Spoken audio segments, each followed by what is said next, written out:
క్లాస్లో ఎప్పుడు ఒక ఫేమస్ డైలాగ్ చెప్తూ ఉండేవాడిని, నాకు కొటేషన్. మీకన్నా గుర్తుందా? ఎగ్జామ్ హాల్లో మీ చెవుల్లో వినిపిస్తూ ఉంటాను అని అనుకునేవాళ్ళు. వీళ్ళకి ఎప్పుడు కూడా క్లాస్లో ఇప్పటికీ కూడా చెప్తూ ఉంటారు.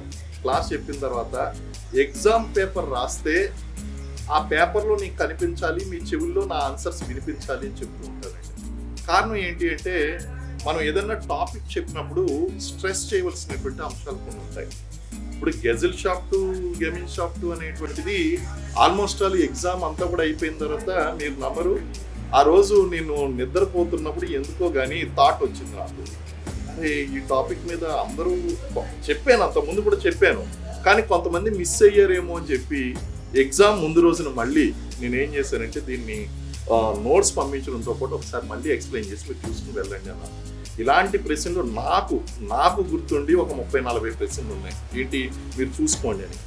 అలాగే just for the testimonial and for our audience purpose నేను ఎప్పుడు కూడా క్లాస్ చెప్తున్నప్పుడు కొన్ని ఇంపార్టెంట్ ఐడెంటిఫైడ్ టాపిక్స్ రాసుకోండి అని చెప్పేవాడిని. ఇందులోంచి ప్రశ్న వస్తుంది అన్నాను. అలాంటి కొన్ని మీకు గుర్తున్నటువంటి చెప్పండి. సో యాక్ట్స్ కానీ ఆర్టికల్స్ మనకి మ్యాచ్ ద ఫాలోయింగ్ లాగా ఇచ్చారు. సో మీ సార్ చాలా అవి ప్రాక్టీస్ చేయమని చాలా స్ట్రెస్ చేస్తూ ఉండేవాళ్ళు. సో మేము అవి చాలా ప్రాక్టీస్ చేసాము. అవి సేమ్ క్వశ్చన్ అది పేపర్లో దిగిపోవడము, ఇంకా రిఫ్లెక్సెస్ చిన్నపిల్లలలో ఎలాంటి రిఫ్లెక్స్ ఏ ఏజ్లో ఎలా ఉంటాయి అని చెప్పి ఆ క్వశ్చన్, ఇంకా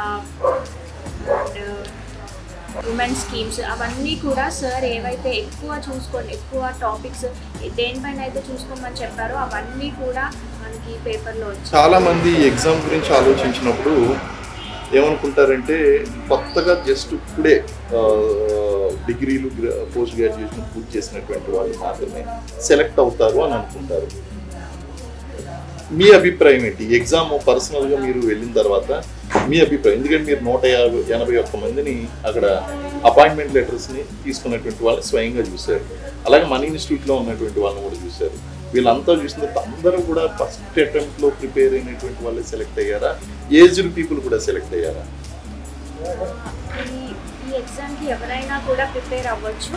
and most of the anganwadi teachers కానీ, గ్రేడ్ 2 సూపర్వైజర్స్ కానీ, అండ్ చాలా ఇయర్స్ క్రితం గ్రాడ్యుయేషన్ అయిపోయిన వాళ్ళు కానీ అందరూ కూడా కోచింగ్ తీసుకున్నారు. అండ్ మనకి ఇప్పుడు సెలెక్ట్ అయిన వాళ్ళలో కూడా ఏజ్డ్ పర్సన్స్ కూడా ఉన్నారు. రీసెంట్గా పాస్డ్ అవుట్ ఉన్న స్టూడెంట్స్ మాత్రమే కాదు, అబోవ్ 40 ఇయర్స్ ఉన్న వాళ్ళు కూడా సెలెక్ట్ అయ్యారు.